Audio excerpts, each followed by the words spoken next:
Hello, welcome back to Faithfully Airy. Today we're going to be talking about how to forgive.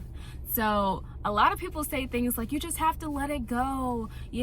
Forgiveness is for you, not for them. And that never helped me. That never helped me to move on, because I know that forgiveness is good for me, but I just don't know how to do it. That's what I would always tell myself.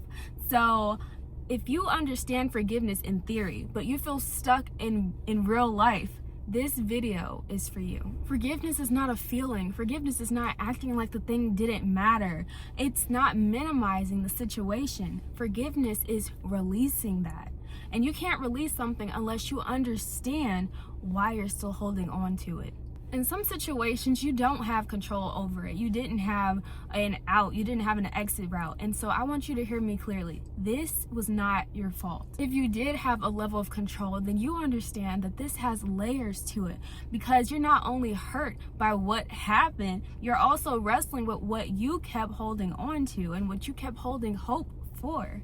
So you weren't dumb, okay? I just want you to know this. You are not dumb. You were just trying to see the best in someone. You weren't dumb. You just trusted because that's who you are, not because you're naive.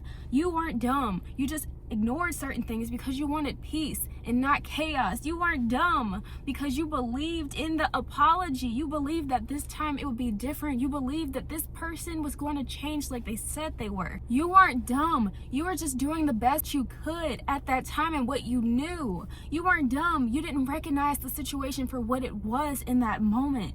Growth always makes the past look obvious because you're not standing in that situation. You're not in it right now. You get to reflect and look at the past of the situation. It's clearer now because it's in the past.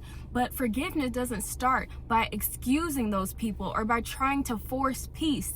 It starts when you stop replaying the past as proof that you messed up. You weren't failing, you were learning. And grace comes when you stop harboring the pain from that situation and you start transforming it into something good. When you stop replaying the past to hurt yourself and you start to inspect it for wisdom so that you don't keep using that to beat yourself down, but you use that as a tool to not do the same things again, not to make the same mistakes again. And that is when pain becomes discernment. You begin to recognize patterns, red flags in moments where your intuition spoke to you, but you may have ignored it. And when you start to see those behaviors again play out in your real-time life, you don't shrink, you just walk away. And if you were the one who hurt someone, forgiveness also means reflection. So ask yourself, what triggered me? What drove me to do this? What do I need healing in so that I don't repeat this? Because sometimes we are the problem. Sometimes we do something.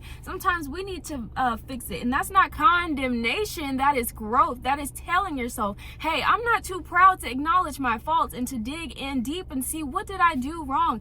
Did I not have enough confidence in myself? Was I insecure? Was I putting my insecurities on this person? Was I starting to tear them down because I felt less than internally? And that is when you can lift your head and say, I am grateful for what I went through. Not because it didn't hurt, not because it was okay, but because without it, you wouldn't have this discernment. You wouldn't have this wisdom. You wouldn't be able to see the situation as clearly as you do now. Forgiveness is when pain stops controlling you and starts teaching you.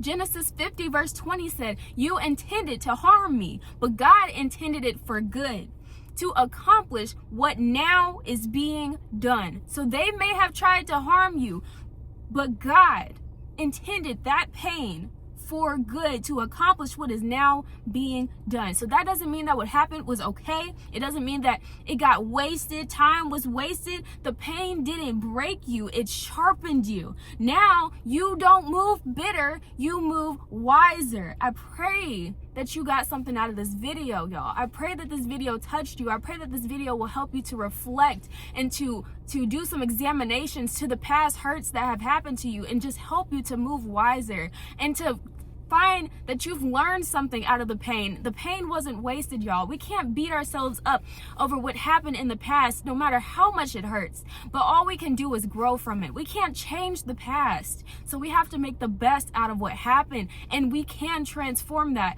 into now, if you want to share this with other people, if you want to give other people wisdom on what you have learned, make the best out of it, y'all.